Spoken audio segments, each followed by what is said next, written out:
কোন দিন সহবাস করলে সুসন্তান লাভ করা সম্ভব? সুসন্তান লাভ করতে চাইলে কি কি বিষয় মেনে চলা উচিত? পুত্র সন্তান লাভের উপায় কি? ভিডিওটি শুরু করার প্রথমে ছোট্ট একটি রিকোয়েস্ট, ভিডিওতে একটি লাইক দিয়ে ভিডিওটি দেখা শুরু করুন। সন্তান না থাকা যে কোনো দম্পতির কাছেই এক চরম অভিশাপ। চিকিৎসা বিজ্ঞানের মতে সন্তান না হওয়ার একাধিক কারণ রয়েছে। শাস্ত্রীয় মতে কি কি নিয়ম মেনে চলতে পারলে সুসন্তান লাভ করা সম্ভব? ঋতুর প্রথম দিন থেকে 16তম দিন পর্যন্ত স্ত্রীর গর্ভধারণ করার শক্তি সবচেয়ে বেশি থাকে। সুসন্তান লাভ করতে চাইলে কি কি বিষয় মেনে চলা উচিত? নাম্বার 1, ঋতুর প্রথম 4 দিন, 11তম দিন ও 13তম দিন সহবাস করবেন না।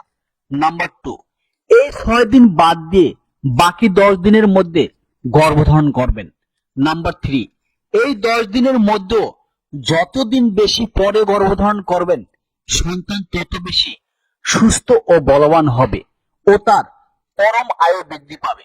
অর্থাৎ এই 10 দিন সময়কালের মধ্যে 10ম দিন সবচেয়ে কার্যকর, তারপর ক্রমান্বয়ে 9ম দিন, 8ম দিন ইত্যাদি। নাম্বার 4, অবশ্যই উল্লিখিত এই 10 দিনের মধ্যেও অমাবস্যা, পূর্ণিমা, চতুর্দশী, অষ্টমী ও সংক্রান্তির দিনগুলিতে সহবাস করবেন না, কারণ এই দিনগুলি পুরুষ ও স্ত্রী শুক্র ও শনি দুষ্ট থাকে। নাম্বার 5, রাত্রির প্রথম প্রহরে গর্ভধারণ করলে সেই গর্ভস্থ সন্তান রুগ্ন ও স্বল্প আয়ুর হয়। নাম্বার 6, রাত্রির দ্বিতীয় ও তৃতীয় প্রহর গর্ভধারণের জন্য খুব একটা ভালো সময় নয়। নাম্বার 7, চতুর্থ প্রহরে গর্ভধারণ করলে সন্তান দীর্ঘায়ু ও নিরোগ হয়। নাম্বার 8, চতুর্থ প্রহরে গর্ভধারণের ক্ষেত্রে খুবই উপযুক্ত সময় ও ভালো সময়।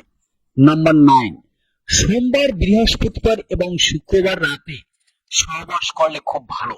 নাম্বার 10, মঙ্গলবার রাতে সহবাস না করাই ভালো।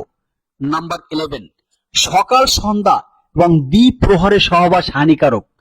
নাম্বার 12, আপনি সন্তান লাভের চিন্তা তখনই করবেন যখন আপনার শরীর সম্পূর্ণ সুস্থ থাকবে এবং মনের ভিতর কোনো রূপ খারাপ চিন্তা থাকবে না এবং পেট খালি থাকবে না, তখনই সহবাস করবেন।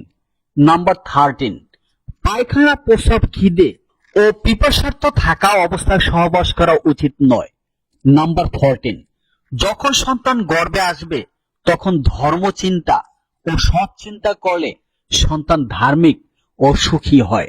নাম্বার 15, গর্ভবতী রাগ, হিংসা, মিথ্যা কথা বলা প্রভৃতি অন্যায় আচরণ ও লোভ করলে গর্ভস্থ সন্তান সেই সমস্ত খারাপ গুণ নিয়ে জন্মায়। নাম্বার 16, গর্ভস্থ দিবা নিদ্রা, উপবাস, সহবাস এবং রাত্রি জাগরণ পরিত্যাগ করা উচিত। নাম্বার 17, রজস্বলা অবস্থায় সহবাস করা উচিত নয়।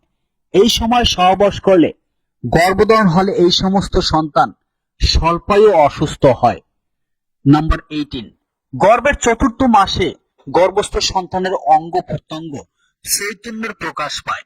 এই সময় মা যে ধরনের বিদ্যা চর্চা করবে সন্তান সেই ধরনেরই গুণ নিয়ে জন্মাবে। আশা করি বিষয়গুলি খুব সুন্দরভাবে বুঝতে পেরেছেন। ভিডিও সম্পর্কে যদি কোনো প্রশ্ন কিংবা মতামত থাকে তবে তা কমেন্ট বক্সে উল্লেখ করুন আর ভিডিওটি জনস্বার্থে শেয়ার করুন।